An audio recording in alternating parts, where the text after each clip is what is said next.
Hold on to my voice, not the river. Nia Brooks shouted, her words cutting through the roar of brown water as the current twisted beneath the old footbridge. The 9-year-old girl lay flat against the muddy bank, one sneaker wedged behind the exposed root of a cottonwood tree, one hand gripping the strap of her faded backpack, the other reaching toward a boy whose fingers kept slipping from the wet fabric. Rainwater still dripped from the bridge rails, though the storm had passed nearly an hour earlier. Above them, traffic hissed along the county road, too distant and too fast for anyone to notice what was happening below. The boy's face was pale with shock, his blonde hair pressed against his forehead, but his eyes remained fixed on Nia. That was what she needed. Not strength, not size, just his attention. Don't kick, she called. Turn toward me. Let the water carry your feet. The boy tried to answer, but the river swallowed his words. Nia tightened her grip on the backpack strap and pulled until the rough canvas burned against her palm. She did not think about how cold the water looked. She did not think about the broken section of railing hanging above the bank. She thought about the lessons her grandmother had repeated every summer. Reach, throw, or row. Never jump after someone unless trained help has arrived. Find an anchor. Keep them calm. Use your voice before using your strength. Nia had rolled her bicycle onto the riverside path 10 minutes earlier, following the shortcut home from the public library. Her old red bike now rested on its side 20 feet away, its back wheel still spinning slowly. She had heard the crack of metal before she heard the splash. Then came one frightened cry from below the bridge. By the time she reached the bank, the boy was already several yards downstream, caught near a line of half-submerged branches. She had thrown him the loose end of her backpack strap, but the current kept pulling him sideways. Now his hands were shaking. What's your name? Nia yelled. The question surprised him enough to make him look directly at her. Oliver, he managed. Okay, Oliver. I'm Nia. You're going to keep looking at me. His breathing came fast and uneven. My dad, he said. He's coming. Good, Nia replied, though she had no idea whether that was true. Then let's make sure you're here when he gets here. She shifted her weight backward an inch at a time. Mud slid beneath her elbows. The cottonwood root held. Oliver's shoulder reached the shallower edge, but one foot caught against something under the surface. His eyes widened. I'm stuck. Nia heard her grandmother's voice in her memory, calm as a kitchen clock. Panic makes water stronger. Don't pull your leg, Nia said. Turn your knee toward the bank. Oliver tried once, then again. The current pressed against him, but his foot came free. Nia pulled harder. The strap creaked. Her backpack, covered in faded patches and one silver star, stretched between them like a narrow bridge. At last Oliver's hand reached the mud. Nia caught his wrist, guided him onto the bank, and rolled both of them away from the water's edge. For several seconds, neither child spoke. The river thundered past as if nothing important had happened. Oliver coughed once, then drew a deep breath. Nia pushed herself upright and pointed toward a flat patch of grass farther from the bank. Sit there. Keep breathing slow. He obeyed without argument. Water streamed from his expensive blue jacket and gathered beneath him. Nia picked up the red whistle hanging from a cord around her neck and blew 3 sharp blasts. The sound carried beneath the bridge, across the road, and into the trees beyond the trail. She waited, listening. Nothing answered except dripping leaves and distant tires. Oliver wrapped his arms around himself. I wasn't supposed to go near the railing, he whispered. Nia looked up. One section of the old metal barrier had bent outward, leaving a gap wide enough for a child to slip through. 3 streaks of red paint marked the posts on either side. Nia knew those marks. People from the neighborhood had painted them months ago to warn walkers that the railing was loose. The county had placed a temporary sign there once, but it had disappeared before winter. Did it break? She asked. Oliver nodded. I leaned against it. Nia's eyes moved from the broken metal to a small brass plaque bolted beneath the rail. Mud covered most of the lettering, but she could still read the words Whitmore Community Foundation. Before she could ask what that meant, the growl of engines rolled down the road above them. One vehicle became 3, then 4. Black SUVs turned sharply onto the riverside access lane, tires crunching over wet gravel. Oliver lifted his head. That's my dad. The first SUV stopped so suddenly its rear wheels slid several inches. The driver's door opened, followed by 2 others. A tall white man in a dark suit stepped out before anyone could reach him. He looked as though he had left an important room without remembering his coat. His tie hung loose, and one sleeve was rolled halfway to his elbow. The moment he saw Oliver sitting on the grass, his controlled expression disappeared. "Oliver," he called, running down the slope. The boy stood, but he did not run toward him. Instead, he reached for Nia's hand. The man slowed when he noticed her, a small black girl in muddy jeans, one braid coming loose, the red whistle still resting against her shirt. His gaze moved to the soaked backpack strap, then to the river, then to the broken railing. Two emergency responders hurried past him to check Oliver, but the man remained fixed on Nia. "What happened?" he asked, his voice unsteady. Oliver answered before she could. "She pulled me out." The man looked at his son as if he had misheard. Oliver tightened his grip on Nia's hand. "Dad, she came back for me." The words settled over the riverbank with more weight than the storm clouds above. The man turned toward the damaged rail, and for the first time he saw the brass plaque bearing his own family name. Grant Whitmore stared at the brass plaque beneath the broken railing until the letters blurred behind the rain still clinging to his lashes. His name had been placed there in polished metal, clean and permanent, while the rail above it had failed a child. For years, that plaque had appeared in annual reports, donor presentations, and glossy photographs beside words like safety, access, and community. Standing on the muddy riverbank, Grant understood how little those words meant if no one had returned to see whether the promise had held. One of the emergency responders wrapped a thermal blanket around Oliver's shoulders and checked his breathing while another examined the shallow scrape on his hand. "He is alert, responsive, and stable," the woman said. "We still recommend taking him to the hospital for observation." Grant nodded quickly, but Oliver kept looking past her toward Nia. She stood a few feet away, mud drying on her elbows, her red whistle pressed between both hands. No one had offered her a blanket yet. Grant removed his suit jacket and stepped toward her, but Nia shook her head before he could place it around her shoulders. "I am fine," she said. Her voice was steady, though the cool wind lifted the loose end of one braid. "You are soaked," Grant replied. "So is he." She nodded toward Oliver. "Take care of him first." The simplicity of her answer stopped him. Grant had spent most of his life in rooms where every favor carried a price and every gesture had a purpose. Nia spoke as though helping Oliver required no explanation beyond the fact that he had needed help. Oliver reached out from beneath the blanket. "Nia should come with us."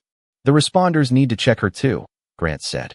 "I did not go into the deep water," Nia explained. "I stayed on the bank." The responder looked at her muddy clothes and asked a few careful questions. Nia answered clearly, describing how she had used the tree root, the backpack strap, and the shallow slope downstream. The woman's expression changed from concern to respect. "You made smart choices," she told her. "You kept yourself anchored and did not enter the current. That mattered."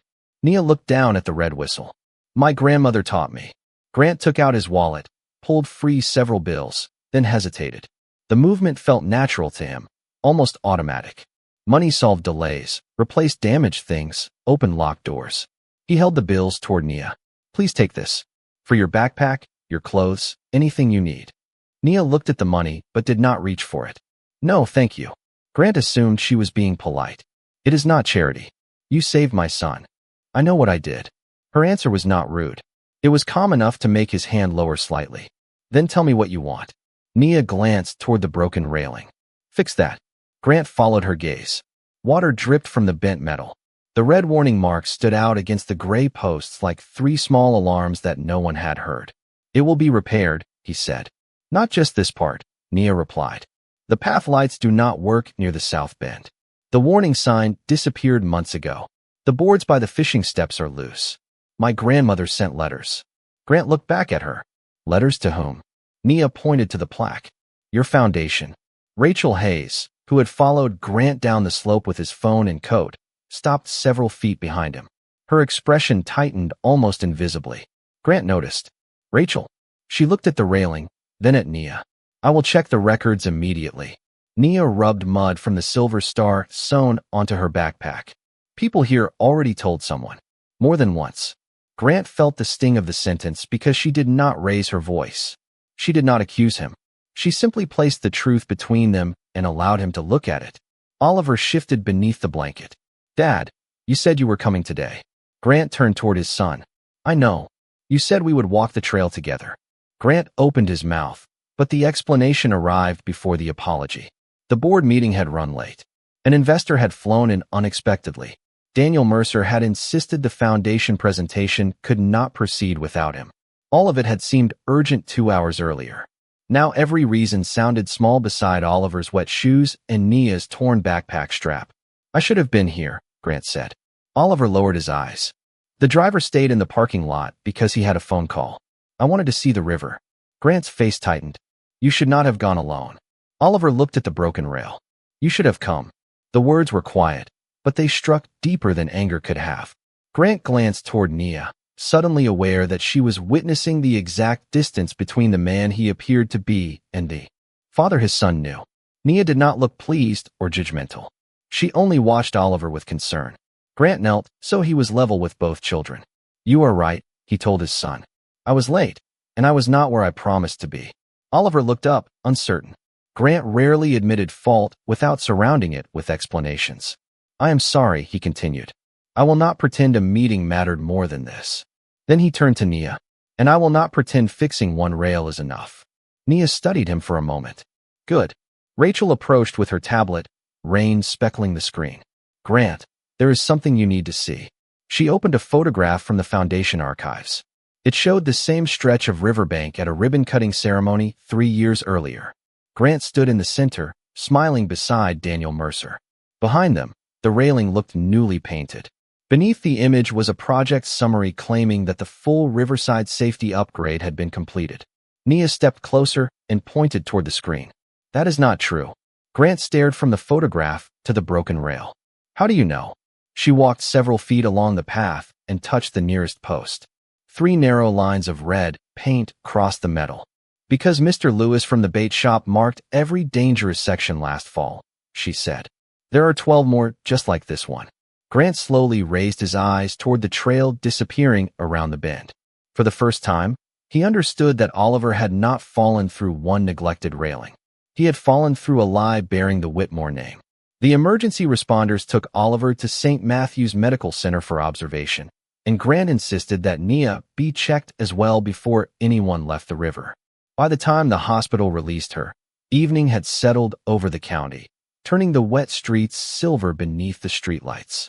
Oliver remained for a few more tests, but the physician assured Grant that his son was stable and resting. Grant wanted to stay beside him, yet Oliver had made him promise to take Nia home himself. Do not send a driver, he had said from the hospital bed. You go.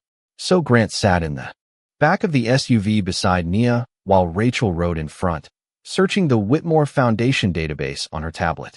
Nia had changed into a clean sweatshirt provided by a nurse, but she still carried the same faded backpack across her knees. The torn strap had been tied into a careful knot. Her red whistle rested against the gray fabric, rising and falling with each quiet breath. How far is your house? Grant asked. About 4 miles from the river, Nia said. Near Grant Avenue. He almost smiled at the coincidence, but something in her expression stopped him. My grandmother says the street was named before you were born, she added. I assumed so. Nia looked through the window. People from rich families sometimes think everything was named after them. Rachel lowered her eyes to hide a brief smile. Grant did not take offense. After the afternoon he had just experienced, the remark felt less like disrespect and more like a correction he had needed for years. The SUV left the wide commercial road and entered a neighborhood of small brick houses, narrow porches, and rain-darkened trees. Several streetlights were out. Water collected along the curbs where storm drains had clogged with leaves. Children's bicycles rested against chain-link fences, and handwritten signs reminded drivers to slow down. When the vehicle stopped in front of a modest blue house, an older black woman hurried down the porch steps before the driver could open the door. Nia Brooks, she called, her voice sharp with fear and relief. Nia climbed out and ran into her arms. I am okay, Grandma. Evelyn Brooks held her tightly for one long moment, then pulled back and examined her face, her sleeves, and her hands. The hospital called, but they would not tell me everything. I stayed on the bank, Nia said quickly. I used the tree root, just like you taught me. Evelyn closed her eyes and exhaled. Thank God you remembered. Grant stepped from the SUV. Evelyn looked at him, then at Rachel, and recognition settled over her face. Mr. Whitmore. Mrs. Brooks, Grant said. Your granddaughter saved my son. Evelyn rested one hand on Nia's shoulder. My granddaughter did what she believed was right. That does not mean she should have been placed in that position. Grant accepted the words without defense. No, ma'am. She should not have been. Inside, the house smelled faintly of cinnamon, laundry soap, and vegetable soup warming on the stove. Family photographs covered one wall. In several of them, a younger Nia stood beside a smiling man wearing a park ranger uniform. Grant noticed the same red whistle hanging around the man's neck. Nia followed his gaze. That was my father, she said. He taught me the first rescue rule before he passed away. Grandma taught me the rest. Evelyn invited them to sit at a small kitchen table. She did not offer elaborate hospitality or apologize for the size of the room. She simply poured coffee for Grant and Rachel, then placed a mug of warm cider in front of Nia. She said you wanted to discuss the river. Evelyn said. I want to understand what happened before today, Grant replied. Evelyn studied him for a moment, then walked to a cabinet and returned with a thick manila folder. The edges were worn from being opened many times. She placed it on the table between them. Everything you need is there. Grant opened the folder. Inside were copies of letters, photographs, neighborhood petitions, and maintenance requests dating back nearly 2 years. Some described missing warning signs. Others reported unstable railing sections, damaged lights, and loose boards near the fishing steps. Each letter had been addressed to the Whitmore Community Foundation. Several bore certified mail receipts. You sent all of these? He asked. I sent the first 4, Evelyn said. Other residents sent the rest. Mr. Lewis at the bait shop collected signatures. The elementary school principal added a letter after a student nearly slipped near the south bend. Rachel leaned closer. These all show delivery confirmation. Yes, Evelyn said. Someone received them. Nia took a sip of cider. I told you people already asked. Grant turned another page and found a formal response printed on foundation letterhead. It stated that the reported conditions had been inspected and that no immediate safety concern existed. At the bottom appeared an electronic signature. Grant Whitmore, chairman. The room seemed to narrow around him. I never reviewed this, he said. Rachel took the letter, her expression changing as she examined the reference number. This was generated through the executive approval system. Using my signature? Grant asked. It appears so. Evelyn folded her hands. Whether you read it or not, your name told us the matter was closed. Grant looked at Nia. She was not watching him with anger. That would have been easier. She watched him with the patient seriousness of someone waiting to see whether an adult would finally tell the truth. I allowed a system to speak in my name without knowing what it was saying, he admitted. Evelyn nodded once. Then perhaps you should find out who was speaking. Rachel began searching the reference number. The only sound in the kitchen was the soft hum of the refrigerator and the ticking clock above the sink. After several seconds, she stopped scrolling. Grant, she said quietly. The request was assigned to Daniel Mercer's office. Grant stared at the signature again. Outside, a broken streetlight flickered once and went dark. Nia lifted the red whistle from her chest and placed it beside the folder. I blow this when children get too close to the river, she said. But a whistle only works when someone is willing to listen. Grant remained at Evelyn Brooks's kitchen table long after the coffee had gone cold. The folder lay open before him, its pages arranged in neat stacks by date, each one carrying the same quiet evidence of requests received and ignored. Rachel copied the reference numbers into her tablet while Evelyn moved around the kitchen, checking the soup and setting aside a bowl for Nia. No one rushed to fill the silence. Grant had built his career by controlling rooms, steering conversations, and deciding what mattered before anyone else had the chance. Here, beneath the soft yellow light above a modest table, control felt less important than honesty. Daniel has managed the foundation's operations for 7 years, Grant said at last. He oversees project approvals, contractors, public reporting, and community outreach. Evelyn closed the lid on the soup pot. Then he had 7 years to learn that outreach requires listening. Rachel turned the tablet toward Grant. There are 12 complaints connected to the Riverside project. All of them were closed within 48 hours. The inspection notes use identical wording. Copied, Grant said. Most likely. Nia sat across from him with both hands around her mug. Does that mean nobody went there? Grant looked at the child who had asked the simplest question in the room. It means I do not yet know whether anyone went there. But the letters said they did. Yes. Nia lowered her gaze to the folder. Then somebody lied. Evelyn did not correct her. Grant did not soften the word. Yes, he said. Somebody did. His phone vibrated on the table. Daniel Mercer's name appeared on the screen. Grant let it ring once before answering. Daniel. Grant, thank God. I just heard about Oliver. Is he all right? Daniel's voice carried practiced concern, warm enough to sound personal and measured enough to remain professional. He is stable. That is a relief. I am on my way to the hospital now. No, Grant said. Go to the foundation office. A pause followed. At this hour? I will meet you there in 30 minutes. Daniel gave a small laugh, as if Grant had made an unusual joke.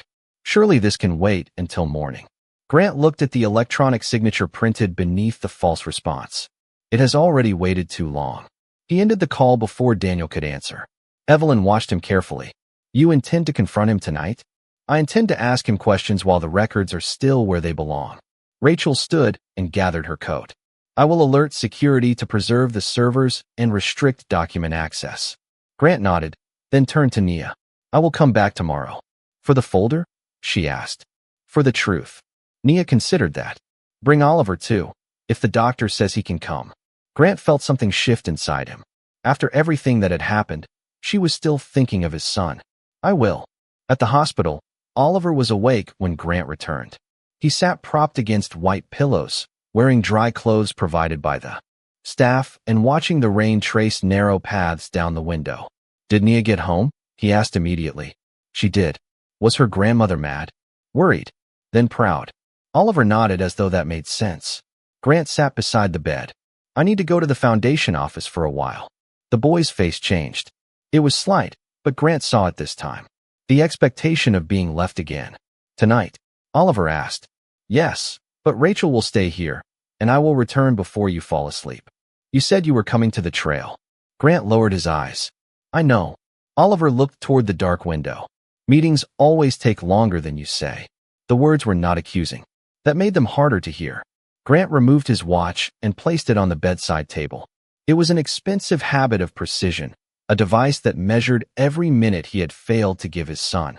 Then do not trust what I say yet, he told Oliver. Watch what I do. Oliver looked at the watch, then back at his father. Before 9. Before 9. The foundation office occupied the top 3 floors of a glass building in downtown Atlanta. By the time Grant arrived, most of the city had become a pattern of reflected lights beneath the clouds. Daniel stood in the conference room beside a long, polished table, his jacket buttoned and his silver hair perfectly arranged. He smiled when Grant entered.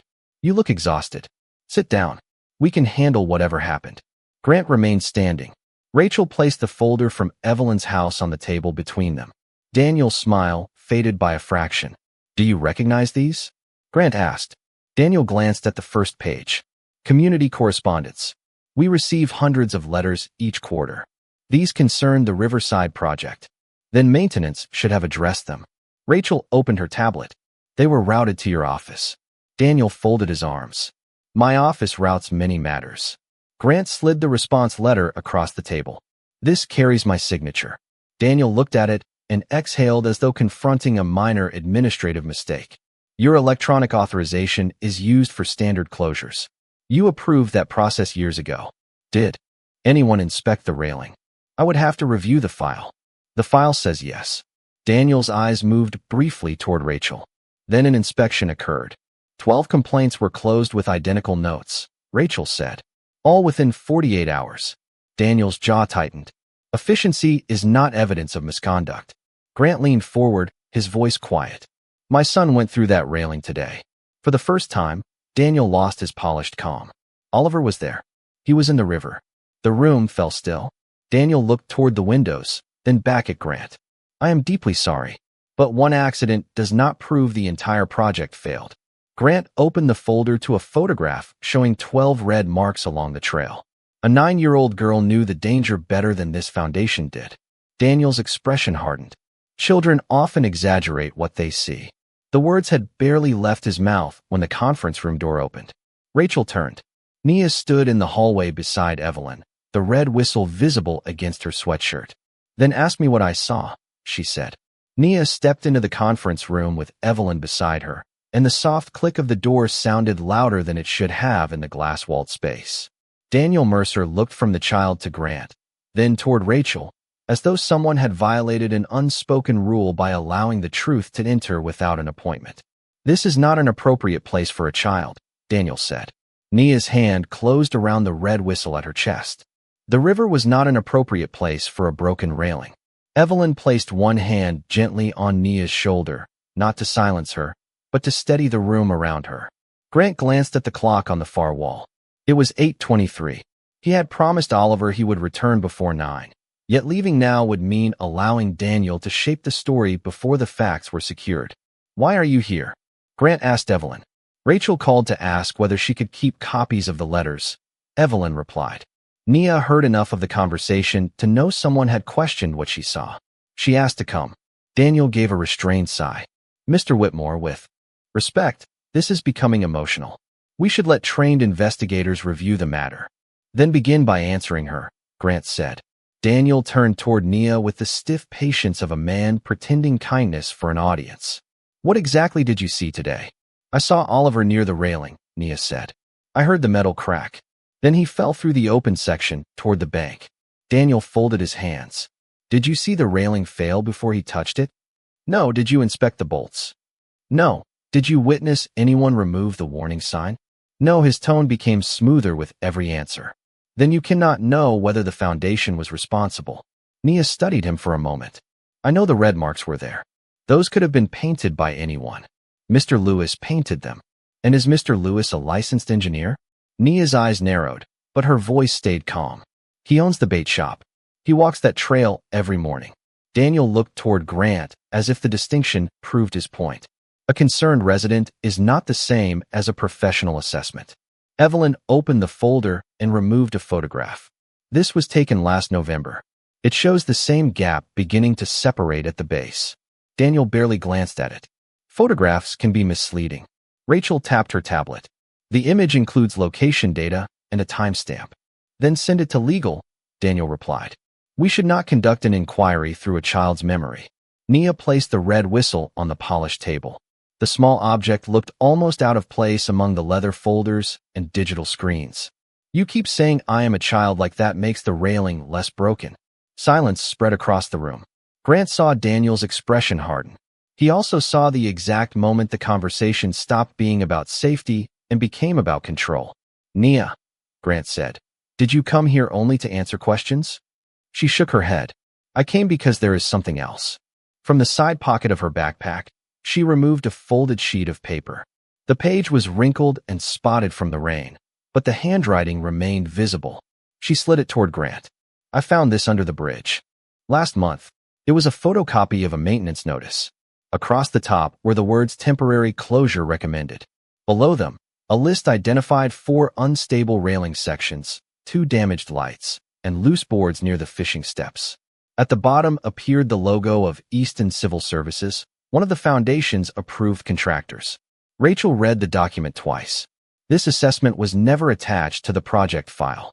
Daniel's face remained composed, but one finger tapped lightly against his sleeve. "A photocopy found under a bridge proves very little. The report number proves more," Rachel said.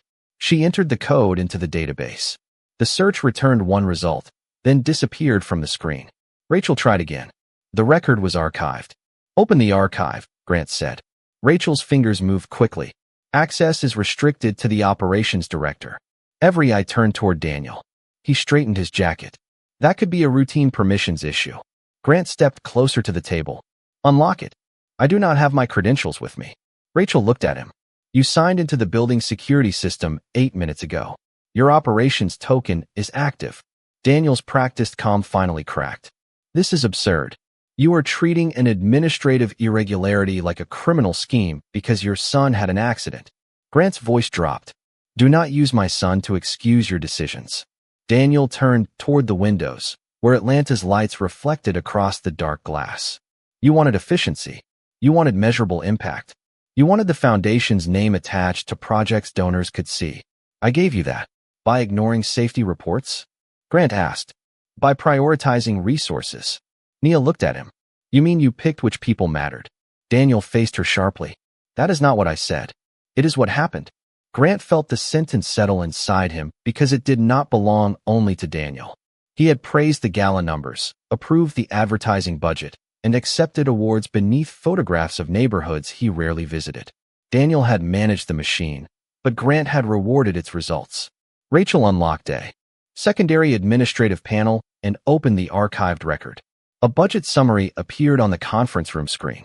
The Riverside Repair Project had originally been approved for $2,400,000. 6 weeks later, the funds had been reassigned. $1 million went to a televised fundraising gala. $800,000 went to a showcase park near the financial district. The remaining amount disappeared into marketing, consulting, and event costs. Evelyn stared at the numbers. You spent safety money on a party. Daniel's face tightened. That gala raised nearly $5 million. For whom? Nia asked. No one answered. Grant looked at the clock again. 8:38. He picked up his phone and called the hospital. Oliver answered on the second ring. Dad, I am still at the office, Grant said. I may be a few minutes late. A familiar disappointment entered the silence between them. Grant closed his eyes. No, I promised you. I am leaving now. He turned to Rachel. Freeze every foundation account connected to Daniel's office. Preserve all records. No files leave this building. Daniel stepped forward. Grant, you cannot make a decision of this scale tonight. I can decide what happens next. Grant collected the report and handed it to Rachel. Then he looked at Nia. You were right. Fixing one railing is not enough. Nia picked up the whistle and returned it to her neck. Then fix what made everyone ignore it. Grant nodded, knowing that the hardest part was no longer discovering who had failed.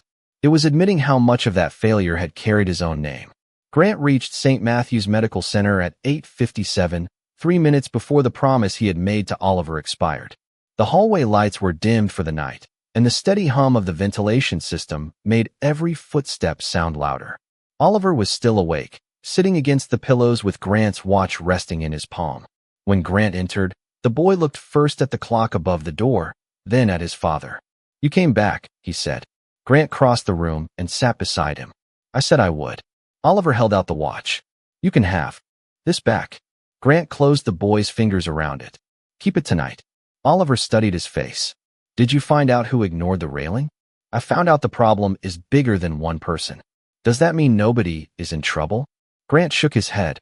It means I have to tell the whole truth, including the part that belongs to me. Oliver looked toward the rain-dark window. Nia tells the truth even when people do not like it. I noticed. For the first time that day, Grant smiled, though it carried more humility than relief. Oliver was discharged early the next morning. Before they reached the Whitmore estate, Rachel called. Her voice was controlled, but Grant could hear the tension beneath it. Daniel contacted 3 board members during the night. He is claiming the archived report was incomplete and that the funds were legally reassigned. We have the records. He knows that. So he is changing the story. Grant looked across the back seat at Oliver, who was watching passing trees through the window. What story? Rachel hesitated. A short video is spreading online. It shows Nia near the river before Oliver fell. The caption suggests she knew the railing was unsafe and led him toward it for attention. Grant's expression hardened. That is false. The video is edited. It begins after she arrived and ends before she pulled him out. Several local accounts have already reposted it. Oliver turned from the window. They are blaming Nia? Grant lowered the phone. Someone is trying to. But she saved me. I know. Oliver sat forward. Then tell everyone. Grant returned the phone to his ear. Have legal issue removal notices. Contact every platform and every station carrying it. Rachel answered carefully. I already called counsel. We can move quickly, but the false version may continue spreading before it comes down. Oliver's voice came from beside him. Do not just make it disappear. Grant glanced at his son. What do you mean? People will still believe it if they never see what really happened. The boy's words followed Grant all the way to Evelyn's house. When the SUV pulled up, Nia was sitting on the porch steps beside her grandmother. She wore clean jeans, a yellow sweatshirt, and the red whistle. A local news van had parked across the street, but Evelyn had refused every request for an interview. Grant approached slowly. I am sorry, he said. You did nothing wrong. and now people are saying otherwise because of a failure connected to me. Nia looked toward the news van. They keep asking if I planned it. You do not have to speak to them. I know. My attorneys can handle this. Nia looked up at him. Can attorneys tell them where the warning sign went? Grant paused. Not yet. Then they cannot handle all of it. Evelyn sat beside her. She wants to speak at the community meeting this afternoon. Grant frowned. That meeting may become hostile. I already faced the river, Nia said. I can face a room.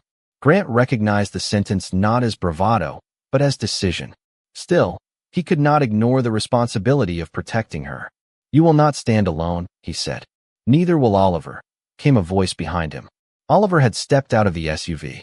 He walked onto the porch and sat beside Nia. I know what happened.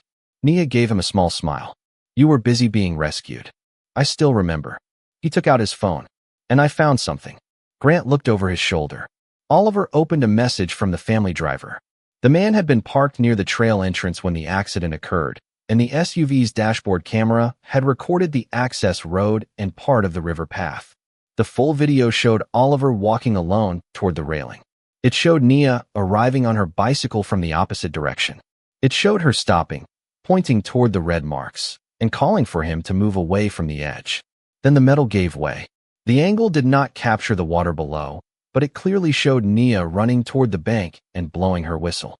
The video online cuts out everything before this moment, Oliver said. Grant watched it twice. Send it to Rachel. Nia leaned closer to the screen. Wait. She pointed toward the far edge of the frame. A white maintenance truck was parked beside the trail. A man in a reflective vest removed the temporary warning sign, placed it in the truck, and drove away less than 20 minutes before Oliver arrived. Rachel joined them by video call and froze the image. That logo belongs to Easton Civil Services. Grant's jaw tightened. Daniel's approved contractor. Evelyn looked at the date stamp. So the sign did not disappear months ago. Someone removed a replacement yesterday. Grant understood the danger immediately. This was no longer neglect buried in old paperwork. Someone had actively concealed the condition of the site before a scheduled foundation inspection. His phone rang again. This time it was Daniel. Grant answered on speaker. You should cancel the community meeting, Daniel said without greeting. Public emotion will only create confusion. Nia looked at Grant, then at the phone. Tell him we found the whole video, she said. Silence followed on the other end. Daniel's voice returned, thinner now. Grant, you need to think carefully about what you release. Context matters. Grant watched Nia's steady face and Oliver's hand resting beside hers on the porch step. You are right, he said. Context matters. That is why everyone is going to see all of it. The community center filled long before the meeting began. Folding chairs stretched from the front platform to the double doors, every row occupied by residents, reporters, teachers, parents, and foundation employees who had arrived without knowing which version of the truth they would hear. Rain tapped steadily against the high windows.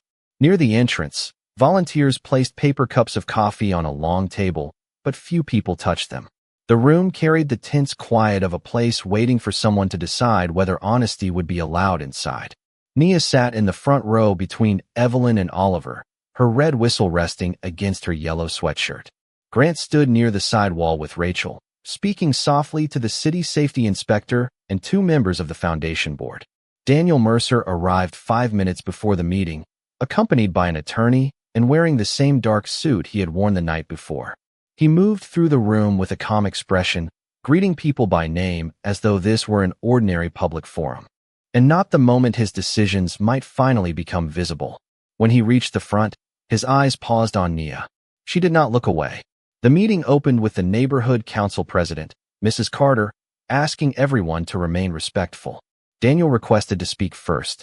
He walked to the microphone and placed both hands on the podium. Yesterday's incident was frightening, he began, and all of us are grateful that Oliver Whitmore is safe. However, fear can create assumptions, and assumptions can become accusations before all facts are known. A few people murmured. Daniel continued. The Whitmore Community Foundation has invested millions of dollars in public spaces across this county.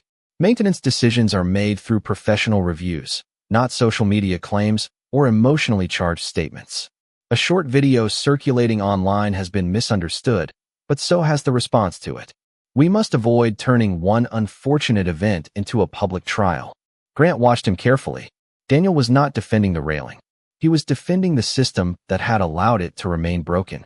Mrs. Carter invited Rachel to present the records. She connected her tablet to the projector, and the wall behind the platform lit with dates, inspection codes, budget transfers, and copies of residents' letters. Each document appeared without dramatic commentary. The facts did not need help. 12 complaints had been closed within 48 hours. The same inspection sentence had been copied into every file. $2,400,000 approved for safety repairs had been reassigned to a televised gala, a showcase park, consultants, and marketing. A low wave of disbelief moved through the room. Daniel waited until the final page appeared. Every transfer shown there was legal, he said. The gala raised far more than it cost. Those funds supported programs throughout the city. Did they support this neighborhood? Mr. Lewis called from the third row. Daniel turned toward him. Resources must be allocated where they create the greatest overall impact. The greatest impact for whom? Someone else asked. Mrs. Carter raised a hand for quiet. Then she looked toward Nia. You asked for time to speak. Evelyn leaned closer to her granddaughter. You do not owe anyone a performance, she whispered. Nia nodded. I know. She stood and walked toward the microphone. The room seemed to grow larger around her, but she did not hurry. Her sneakers made soft sounds against the polished floor. When she reached the podium, the microphone stood several inches above her mouth. Grant stepped forward to lower it, but Nia adjusted the stand herself. Then she removed the red whistle from her neck and placed it on the podium. The small plastic object clicked against the wood. Every conversation stopped. My name is Nia Brooks, she said. I am 9 years old, and I live 4 miles from the river. Her voice was not loud, but the speakers carried it to the back wall. I ride that trail because it is the shortest way home from the library. I know where the lights do not work. I know where the boards move. I know where Mr. Lewis painted red lines because grown-ups kept saying someone would come. Daniel shifted near the side of the platform. Nia continued. Yesterday, Oliver went near the railing. I told him to step back. Then the railing failed, and he went toward the riverbank. I used my backpack strap and the tree root. I did what my grandmother taught me. That is all. She looked toward Oliver. He nodded. Someone made a video that left out the part where I warned him. Someone said I wanted attention. I did not want attention. I wanted the railing fixed. Rachel played the full dashboard video. The room watched Oliver walk toward the red marks. They saw Nia arrive from the opposite direction, stop her bicycle, and point toward the danger. They saw the white maintenance truck. They saw the worker remove the warning sign. The video ended with Nia running toward the bank and lifting the whistle to her mouth. No one spoke for several seconds. Daniel stepped toward the microphone. The contractor's actions are still under review. We should not assume intent from a single recording. Nia turned to him. Why was the sign taken down? I cannot answer for every employee of an outside company. Why were the letters closed? Administrative systems are not perfect. Why was the money moved? Daniel's expression tightened. Because leadership requires difficult choices. Nia looked at the rows of residents behind him. Then she faced the microphone again. Would you have fixed that railing if the boy in the river had been poor? The question entered the room softly and left nowhere to hide. Daniel opened his mouth, but no answer came. His attorney leaned toward him and whispered something. Grant felt every eye move in his direction. For years, he had stood behind Daniel's decisions because the numbers looked good and the photographs looked better. He could have remained silent now and allowed one man to carry the blame. Instead, he walked to the second microphone. I need to answer that question too, he said. The room turned toward him. I did not close those letters. I did not remove that sign. But I created a foundation where results on paper mattered more to me than whether people were actually safe. I allowed my signature to be used without asking what it was approving. I praised efficiency without checking who had been ignored. Daniel made decisions that must be investigated, but I rewarded the system that made those decisions possible. Daniel stared at him. Grant, be careful. I should have been careful years ago. Grant looked toward Evelyn, Mr. Lewis, and the families who had spent months writing letters to a name that never answered. The failure belongs to this foundation, and the foundation carries my name. That means part of it belongs to me. The room remained silent, but its silence had changed. It no longer protected power. It was listening. Grant turned toward Nia. You asked whether the railing would have been fixed if the child had been poor. The truth is that it should never have mattered whose child was standing there. Safety should not begin when wealth arrives. Nia picked up the whistle from the podium. Then make sure it does not end when the cameras leave. Grant nodded. I will. At the back of the room, the city inspector raised a sealed folder. Our office has completed an emergency review, she announced. The entire Riverside Trail is closed. Effective immediately, all contractor records will be examined, and no section will reopen until an independent safety team approves it. A murmur of relief moved through the crowd. Daniel stepped away from the podium, his composure finally gone. Rachel approached Grant and spoke quietly. The board has voted to suspend him pending investigation. Grant looked at Daniel, then at Nia. The powerful man who had managed the story was being removed by facts a child had refused to let anyone bury. Yet Grant understood that this was not victory. Not yet. Justice would not be measured by who lost an office. It would be measured by whether the people in this room ever had to beg to be heard again. The meeting ended after sunset, but no one left quickly. Residents gathered in small circles beneath the fluorescent lights, comparing letters, sharing photographs, and writing their names on a volunteer list for the independent review. Grant remained near the front of the room while reporters waited beyond the double doors. For the first time in years, he did not step toward the cameras.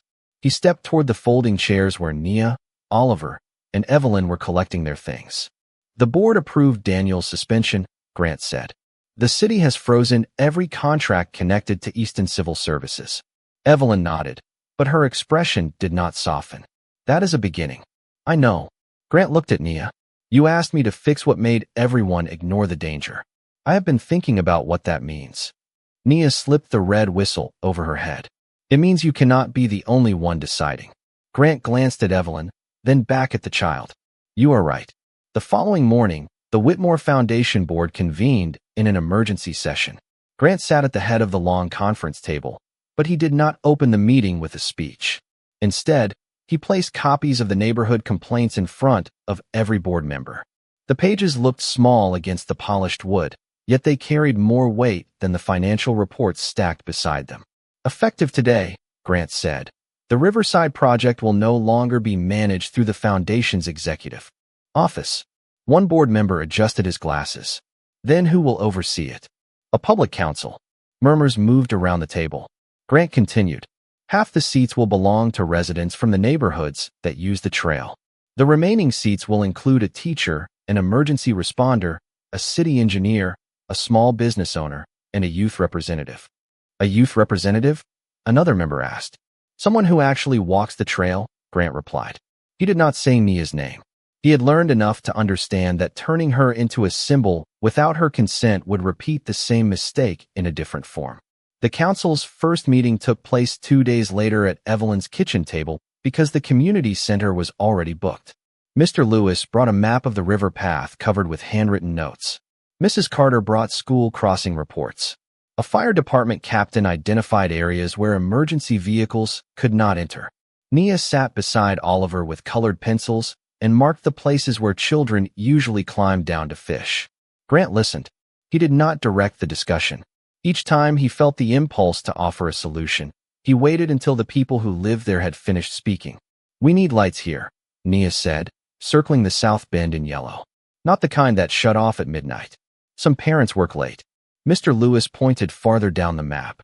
The fishing steps need railings on both sides. Evelyn added. And the warning signs should use pictures as well as words. Younger children need to understand them too. Oliver leaned over the map. Could there be life rings near the bridge? The fire captain nodded. There should be. Grant wrote every suggestion into a plain notebook. No assistant stood behind him. No photographer documented the moment. By the end of the meeting, the council had approved a repair plan, a public inspection schedule, and a rule requiring every future complaint to receive a named response within 5 business days. Grant also proposed restoring the full $2,400,000, along with an additional emergency reserve. Mrs. Carter looked at him carefully. Will your name be placed on the new entrance sign? Grant thought of the brass plaque beneath the broken railing. No, Nia looked up. Why not? Because safety should not look like a gift from one person, he said. It should look like something the community owns. For the first time since they had met, Nia smiled at him without caution. The investigation into Daniel's decisions continued. Records showed that he had approved the removal of the warning sign before a scheduled donor visit because he feared photographs of a closed trail would damage the foundation's reputation. Easton Civil Services had followed the order without completing repairs. Grant released the documents publicly and returned all authority over foundation contractors to an independent compliance office. Several board members warned him that admitting so much could harm the Whitmore name. It already harmed people, Grant answered. The name can survive the truth. Change also entered his home in quieter ways. 1 week after the accident, Grant canceled a 3-day business trip to New York. Instead, he drove Oliver to his first swimming lesson at the community recreation center. The pool smelled of chlorine, and the walls echoed with whistles, splashing, and nervous laughter. Oliver stood at the edge in blue swim trunks, staring at the water. Grant sat on a metal bench nearby, his phone turned off inside his coat pocket. "You do not have to go in today," he said. Oliver looked toward him. "Are you staying the whole time?" "The whole time." Nia arrived with Evelyn a few minutes later.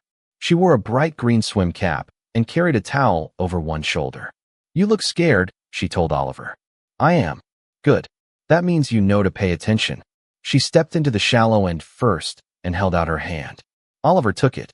Grant watched his son enter the water slowly, not because he had stopped being afraid, but because someone he trusted stood beside him.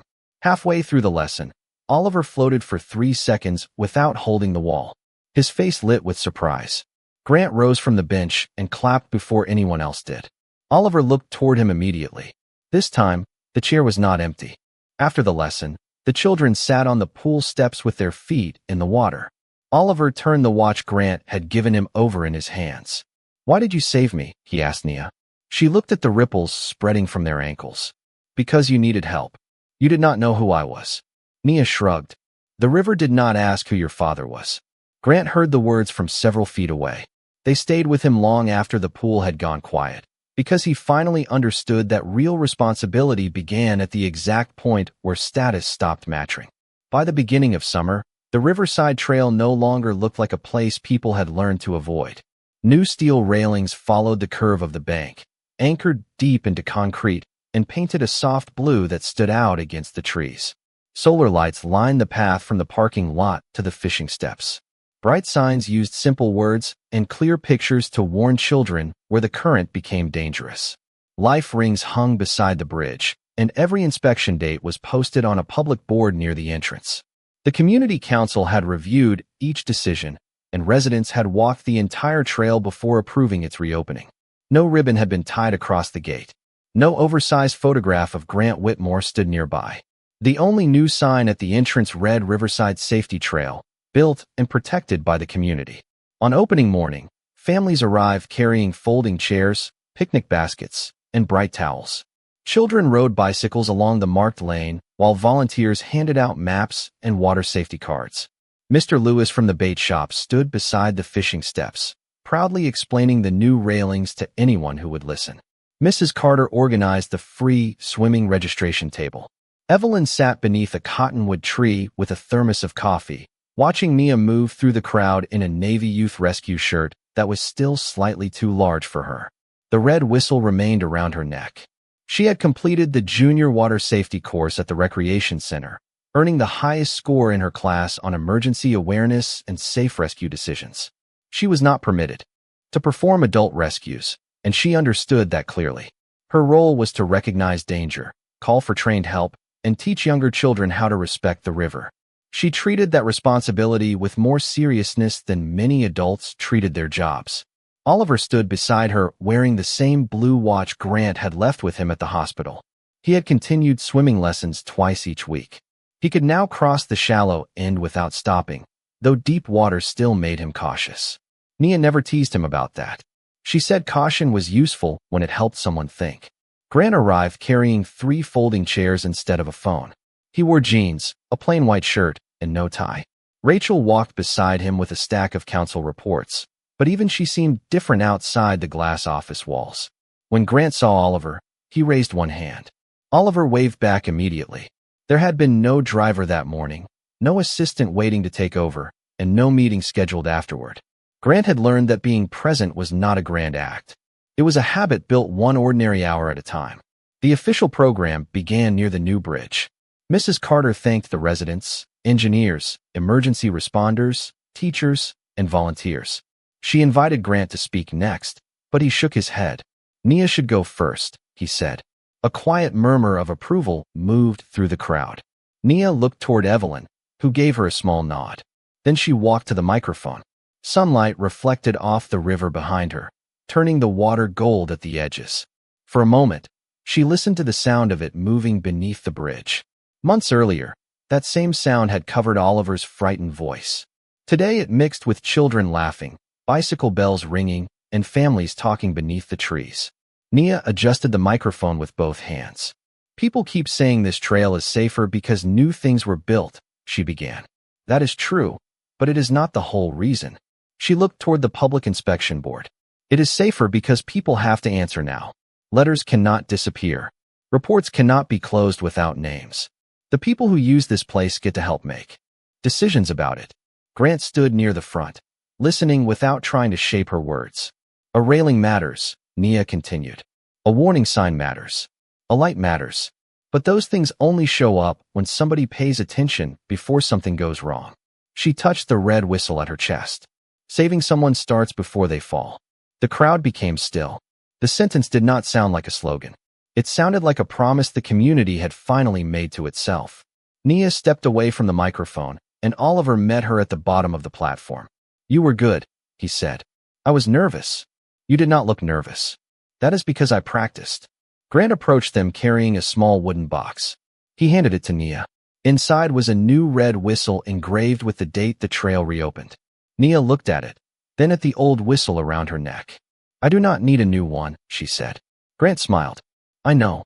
This one is not a replacement. He pointed toward the safety station beside the bridge. It belongs there, for whoever needs to call for help next. Nia considered that, then closed the box. Good. Together, she and Oliver mounted it inside the station beneath a simple line of text. Listen before it is too late. Later that afternoon, the two children walked to the same cottonwood tree where Nia had anchored herself during the rescue. The exposed root remained visible, though the bank around it had been reinforced with stone and native plants.